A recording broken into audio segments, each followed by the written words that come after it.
Ed from Demon Speed Motorsports. I'm here today. This is a bit of an instructional video. We're talking about the Toth dive planes. I've got the Toth dive planes for the 997 GT3, which is what we've got here. A pair of them. You can see how nice, clear coat, carbon fiber they are. Very beautiful looking. And the other thing we want to point out while we're looking at them here is the fact that this side of them here has double-spaced tape on it. So what that does for us is that they mount up here like this, right? And when you find the location, the best thing to do is kind of mark it a little bit. So you peel off the double-faced tape, you stick it on, and then you're all set. But not really. So there's a couple of other steps to this. Now the first thing you can do to help keep the dive plane stuck to the bumper is that they make a product, 3M makes a product called an activator, right? So it comes in a little bottle. I couldn't find ours before we did this video, with a little swab on it, and you just kind of swab the area where the double-faced tape is going to go, and that really helps adhesion between the double-faced tape and the bumper itself. The other thing that we do, you can see that I've got holes in here. I actually took a dive plane off just so I can show you guys how this goes on. So we actually drill out drill 3 holes once we've taped the bumper or the dive plane in place, and we drill 3 holes, and we use a 3/16 pop rivet, and we put a washer for backing on the back side when we go to do the pop rivet, because this is just this isn't an extremely strong piece to be able to hold the back side of the rivet. The rivet might actually pull through when you're doing that if you don't have a metal backing plate on it. So the next thing that we want to talk about is exactly how they're aligned onto the bumper. This is one of the biggest questions we get phone calls about. And there's no science to it. We don't send out a template with the dive planes. You know, the form of the dive planes isn't exact to the bumper of the car. But to give you a general idea of how it goes, the dive plane wants to sweep up. So again, you've got the larger end down at the bottom with the smaller end up at the top, and it kind of acts as a scoop.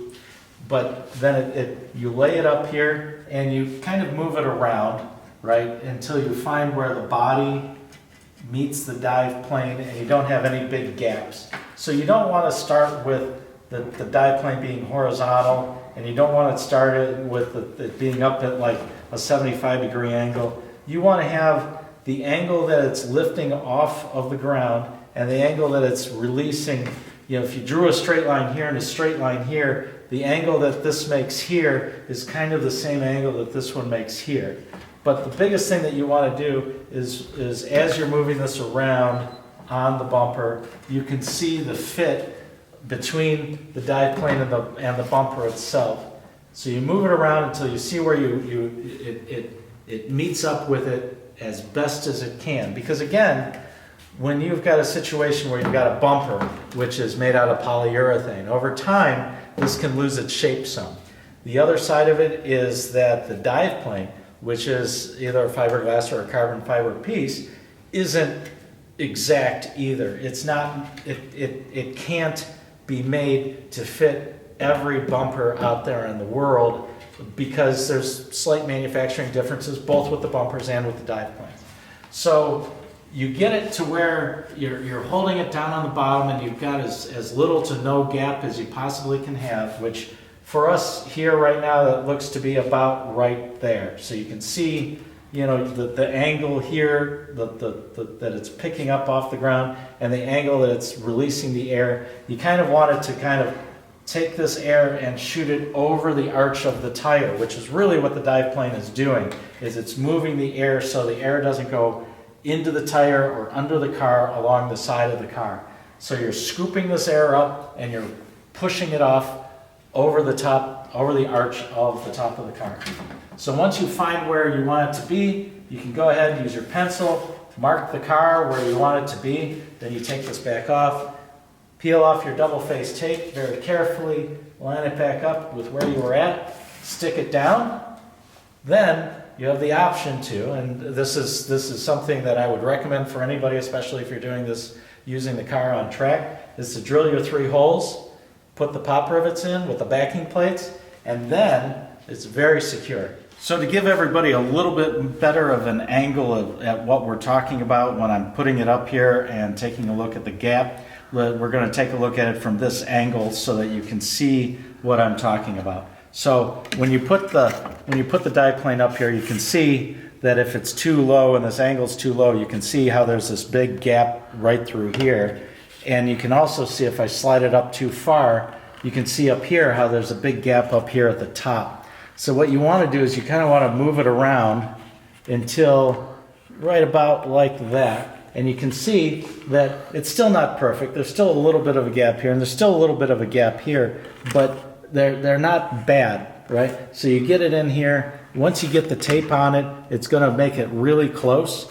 And but what you're not going to ever do is you're not going to find a spot on it that it's going to be perfect all the way across. So you shouldn't really be trying. You should find one that's really close, like this one is right here. And if you're going to be putting the pop rivets in, you put the middle one in first and then do the 2 end ones.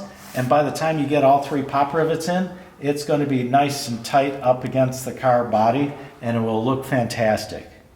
That is exactly how you want to lay out your dive planes, how we here at Demon Speed lay out our dive planes. Call us with any questions. Call us for your application. We have the dive planes both in carbon fiber and in black gel coat fiberglass for $996, $997, $986, $987. A lot of different applications all through the years. Give us a call. Take a look on www.demonspeedmotorsports.com. Be happy to help you.